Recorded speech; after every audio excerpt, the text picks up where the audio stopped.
Please welcome, ladies and gentlemen, Cindy Crawford.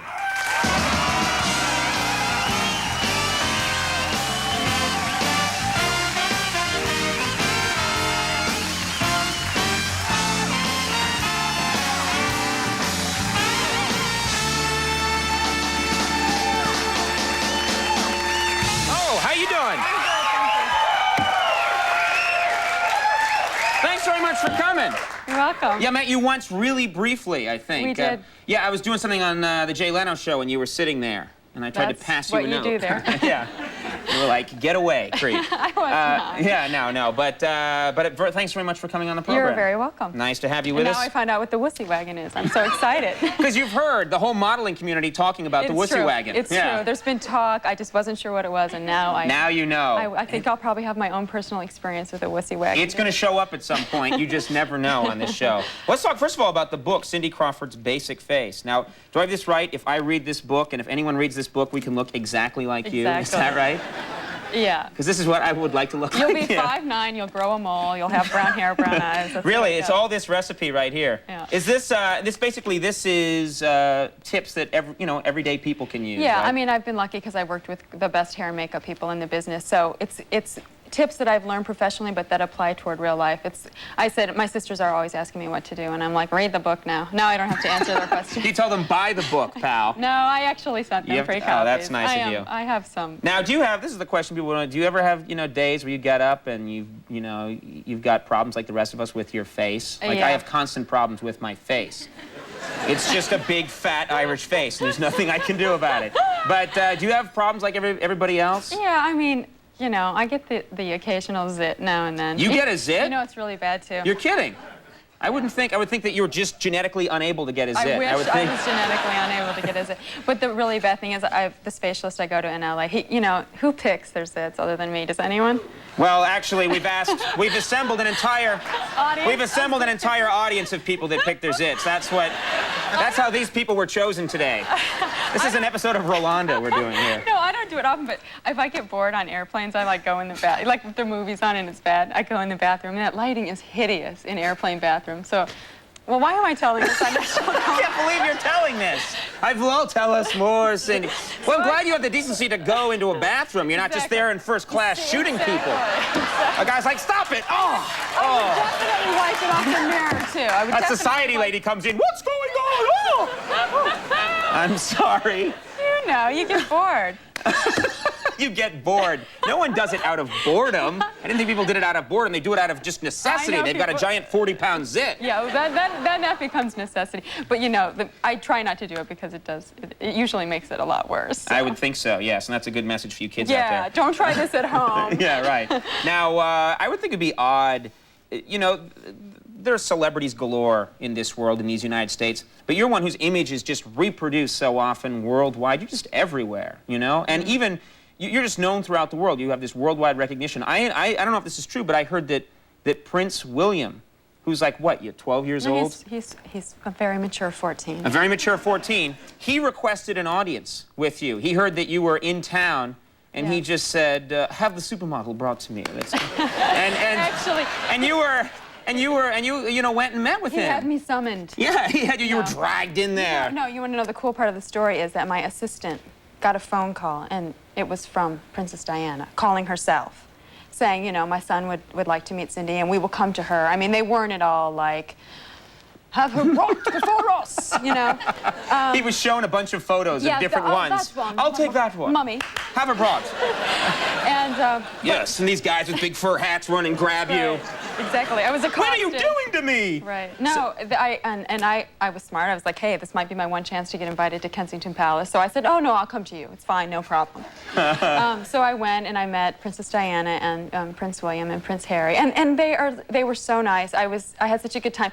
The funny thing was Prince Harry was like, shut up, Mummy, because she was telling some story. And it was just so funny hearing this kid who's a prince say shut up to his mother who's a princess. I don't know. That is so great, the idea that, and any of the rest of us, if Princess Diana was talking, chatting away, would be listening, But if it's, Her you know, kid, if it's her kid, it'd be rolling his right. eyes. Well, she was telling some story. Yeah. Let's wrap it up, Mom. Come on. She was giving him a hard time. They'd just been on holiday in somewhere warm, and she was saying that his eyes were popping out of his head for every girl that walked by in a thong.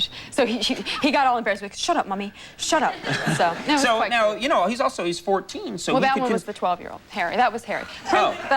Prince William is definitely a king in training. He is so together and so... Is there any chance there's a spark there? Because you could wait 10 years and marry this guy. Then you could be the Queen of England, which is, I think, would be a real, that'd be great for America. It didn't go so well for Diana. I don't...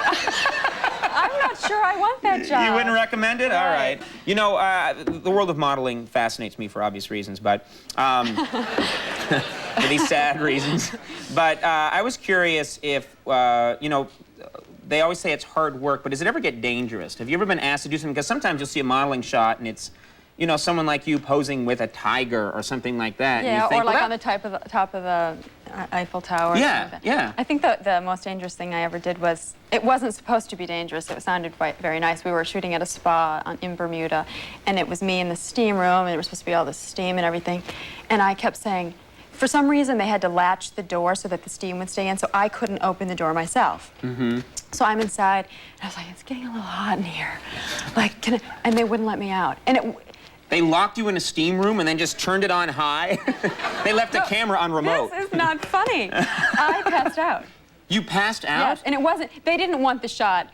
Somehow the story got mistold that they wanted the shot of me, like, with my hands and face pressed up against the window, like, ah! That wasn't what happened. I just overheated. But they wouldn't, I kept saying, you know, really, I'm getting hot. So now my new thing that I say to photographers, whenever they want you to do something like, you know, lay with half your body hanging over a cliff or something, or get in freezing cold water, I say, just show me first. You do it. Show me that. And you then all of a sudden you'd be amazed how much the, well, maybe we don't quite need it like that. Maybe you don't have to actually get in the freezing cold water. You can just stand next to it, so. Do you have, I mean, you obviously have a lot of fans, and you must get a lot of letters from men. What kind of men are writing you?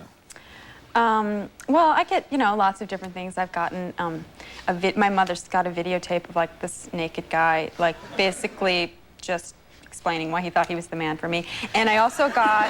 Wait a minute. I love that he's naked, but he's just there talking just pretty sitting reasonably. there normally, yeah. And then there was one from a guy in prison. And I've got a lot of letters from guys in prison because, A, they have time to write letters. they have time to write letters. But normally what they, you know, they want me to sign Playboy or something like this. This guy had a beauty treatment for me. He suggested this kind of weird honey and milk mask. A guy in prison for, like, some horrible crime sends you a beauty treatment. Yeah, and you know what the sick part is? I tried it. I was like, it sounded good. It was like that I should rinse my face in milk every day or something like that. And did it work? Well, I realized as I was doing it, what am I thinking? I'm working with all these great beauty editors and makeup artists. Why am I taking advice from, like, some guy in Leavenworth or whatever?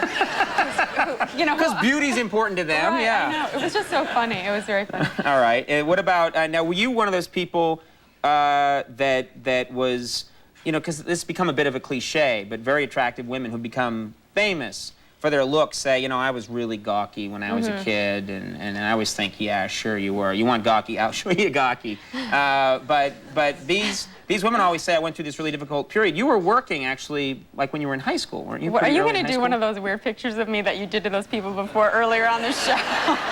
No. No. No. I mean, we have one, but we don't have to show it. Show it after I leave, please.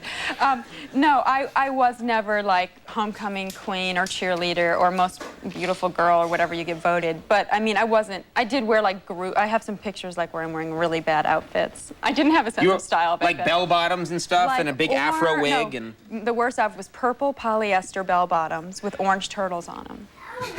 Which is a look that's coming back. It probably is, actually, if they fit me now, which I was only 9 at the time. Didn't you in high school, were you modeling lingerie? I did start modeling when I was the end of my last year in high school, and I did, one of my first jobs was a bra ad for Marshall Fields in Chicago. And, you know, hey, the money was good. You get twice as much if you do underwear, so I was like, hey, no problem. It's twice as much if you do underwear? Mm-hmm.